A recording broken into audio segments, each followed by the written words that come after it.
tiers de l'énergie contenue dans le carburant lorsqu'on fait le plein de son véhicule est perdue à l'échappement sous forme de chaleur. Ça fait 1 siècle et demi que ça dure.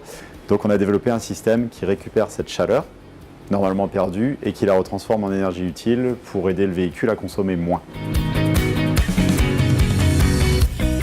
On a une très forte valeur ajoutée, des équipes pointues, d'ingénieurs et techniciens très qualifiés.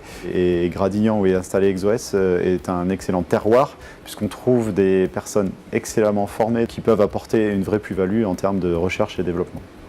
Bordeaux a beaucoup influencé notre travail parce que nous avons commencé précisément à travailler sur la matière même de Bordeaux, c'est-à-dire les bâtiments en pierre, les bâtiments historiques, et que c'est cette expertise sur des bâtiments historiques bordelais qui nous a permis d'aller faire la même chose à Montpellier pour le musée Fabre, et puis à Niort, et puis à Paris pour le musée de l'Orangerie, et puis à Paris pour le musée de l'Homme finalement.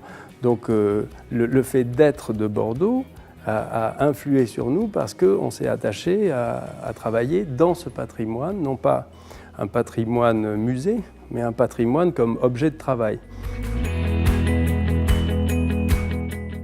CapScience a été créé il y a 20 ans sur une idée de l'État et de la région, considérant que cette région, cette métropole était très marquée par la vigne, le vin, la tradition, qu'il était important d'apporter un complément d'image autour de l'innovation et de la recherche et des sciences.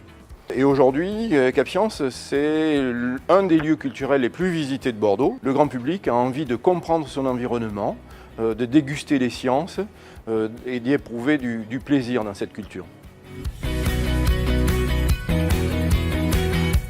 Amplitude Systems, c'est l'une des principales entreprises dans le domaine du laser dans le monde. L'entreprise a démarré ici en région bordelaise, essentiellement du fait de la qualité de la recherche locale. La technologie que nous utilisons est une rupture importante qui a été développée dans une poignée de laboratoires en Europe, et l'un des principaux était le laboratoire Célia de l'Université de Bordeaux.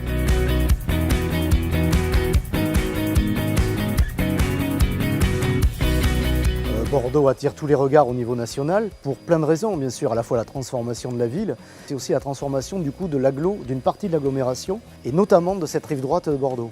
Pour l'attractivité du territoire, je pense que l'Eurochet fait beaucoup. Mais finalement, on se rend compte qu'il y a assez peu de lieux hybrides qui permettent d'offrir à la fois des projets qui commencent à 10 h du matin avec par exemple une conférence de presse, à 14 h un spectacle pour les enfants, à 18 h une formation autour des arts numériques, à 20 h un concert et à minuit un club. Et donc on a créé ce lieu à Bordeaux parce que tout simplement on avait le sentiment qu'il manquait ce genre de propositions à Bordeaux. Et dans tous les cas, faut dire aussi que l'équipe est bordelaise, donc on avait tous envie aussi de créer un lieu pour Bordeaux.